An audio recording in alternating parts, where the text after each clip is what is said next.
Undisputed, the Mexican Monster Pack out now. Boxing King Media out here in Saudi Arabia, Mr. Micheal Magic. I was going to say with magic hands because you've got your hands in so many pies. You do so many things with Dillian Whyte. You're part of his team. I'll let you tell them what individual jobs do you do that you work around Dillian with? I think it's probably what I don't do is probably a better question. But yeah, I'm totally hands-on, you know. I'm there from the start of camp to the end of camp to when he walks out in a ring, you know. So particularly this camp, I've been doing a lot of roles helping him with his conditioning. You know, we know what this fight means to us. So whatever I can do to help him get the job done, I'm gonna do that, and I'm gonna be there. You know, this fight, as I just spoke to Dillian and I kind of highlighted it, but since this fight's got made, there's been this mad narrative that's been pushed out there that, oh, he's old and he's cashing out, all this kind of stuff, which kind of boggles my mind, because if you look at it, like I said to you earlier, he's the same age as probably the top 5 pound for pound fighters in the world, about 3-4 of them, all 37 plus.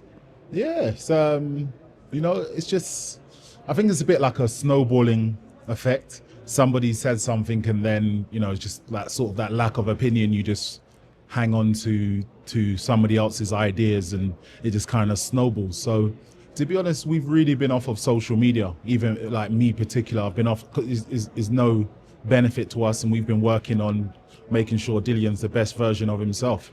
You know, if they think that he's old and if 37 is old, then so be it. This is a fighting game, you know. And like you said, some of the best fighters have been that age and been older.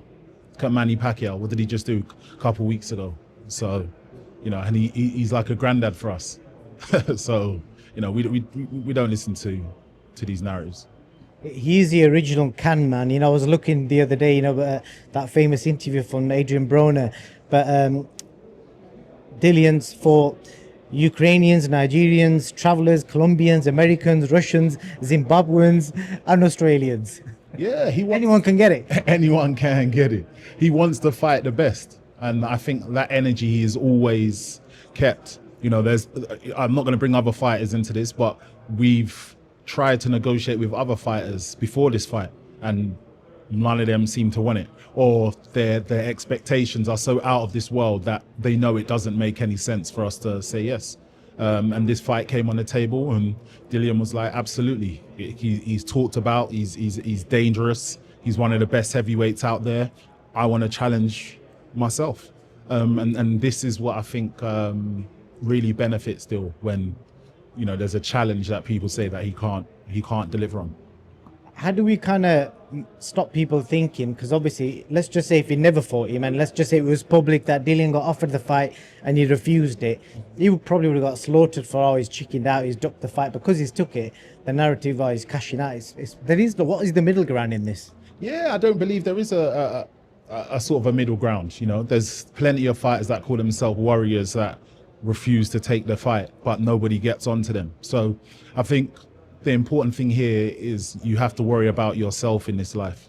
You have to worry about, you know, your career and where you want to go in life, and how you want to be remembered, and stick to your guns. You know, it's one of his pillars. So it's one of his pillars to want to fight the best, and he puts that energy out there. So when the best come knocking, you know, he's ready to take it on. Moses Itauma, in most people's opinions, he looks unstoppable, he looks unbeatable. He's not even shown any signs of getting clipped or hurt or anything like that. Mm-hmm. Why is Dillian Whyte, in your opinion, going to be the guy that's going to change that? Again, I don't really want to say too much, but I'm probably not the right person to answer, because I can't give you a balanced answer. So I'm always going to be one-sided towards Dillian. I know what Dillian can do. I can see what Dillian can do in sparring when he's got the right mindset, and he sticks to what he does best. He's a nightmare for anybody. You know, Moses is a young man, and let's see how good he is. I think we will. How good do you think he is? Like, compared to if you was going to chuck him in with any of the heavyweights, because they've put his name alongside Usyk. Like, do you think he beats Usyk, Fury, AJ, all these guys? Yeah, I think he's an up and coming fighter, but you know, we need to put a little bit more respect on Usyk's name. You know, Usyk has done, you know, he's done so much for the sport, and he's beat a lot of top fighters. Moses is not in that, and that's not a disrespect to Moses, but he hasn't proven himself yet, you know. So I don't think we should even make comparisons to guys like Usyk. Usyk's too long in the tooth. He's done too much right now to be compared to prospects. But yeah, he's a very good prospect, and he's done everything that you can ask. He goes in there and he knocks guys out. He knocks them out clean. He's fast. He's got speed. He's got power. He's obviously got boxing IQ, but we've seen it.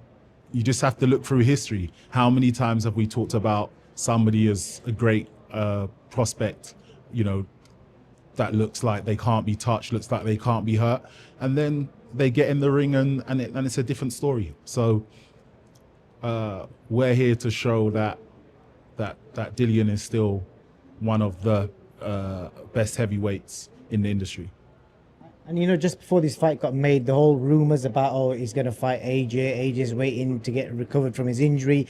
Was that fight ever on the table? Did you guys ever talk? How close was it? Yeah, like I said, there was many fights on the table, but we have to worry about Dillian Whyte's career, and Dillian's not going to sit down and wait for anybody else. So when the opportunities come, you know, we take them. If any, look, Dillian's been saying this for years. I will fight the best. So I don't know why it's a surprise when fights like this come up.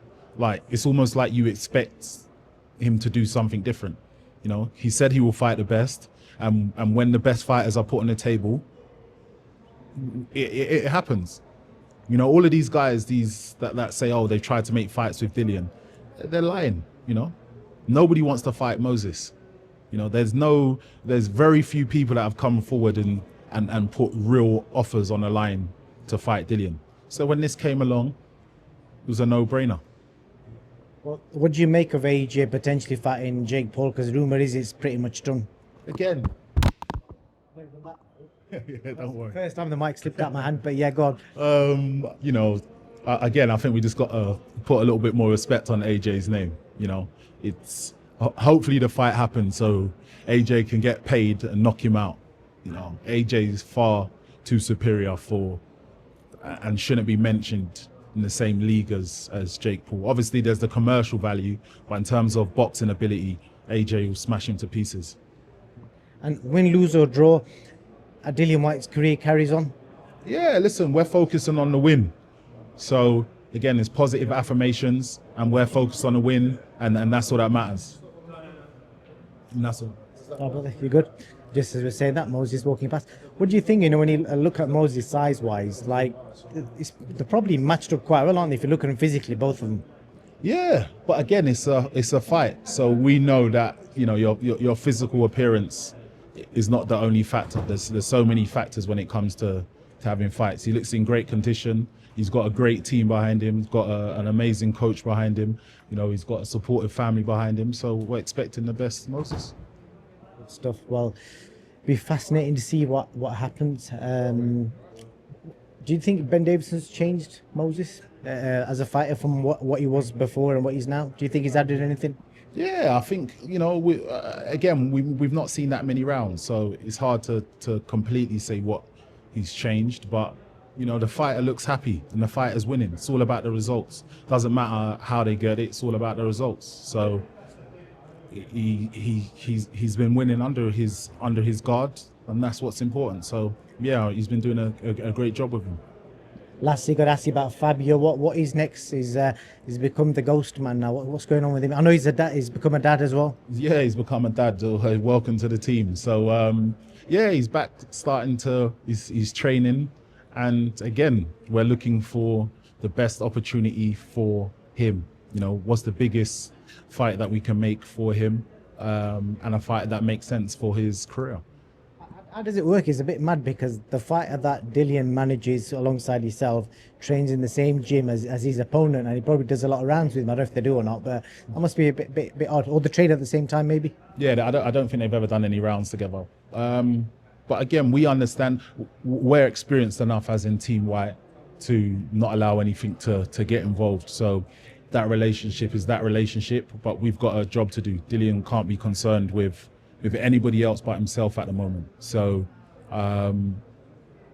has it affected training? No. Has it affected relationships? Absolutely not.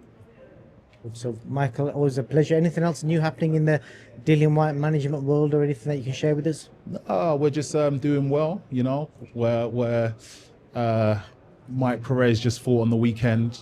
Bit of a Where did you weird, bring Mike Perez back from? yeah, bit of a weird. You know, we're gonna try and get that overturned. That shouldn't have been a no contest. I've not seen it. So basically he fought and the guy basically quit. But I think that the punch was on the time of the bell. But if you was watching it, it said 10 seconds to go. So there was some confusion there. But again, we're looking for the biggest and best fights for Mike Perez, and Thomas Carty should be back wanting to get in the mix. So yeah, we've got a busy time ahead. We've got a new signing pending, just warming him up. So you know he will be announced very soon as well. Good stuff.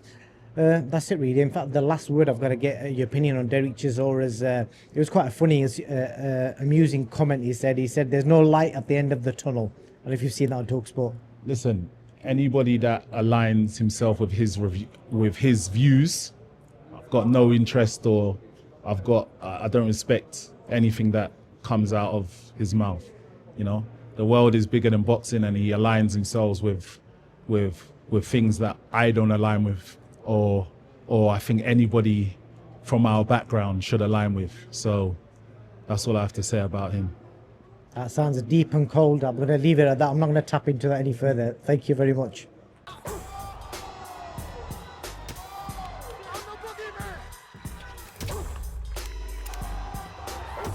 Respect isn't given, it's earned in blood. Undisputed, the Mexican Monster Pack out now.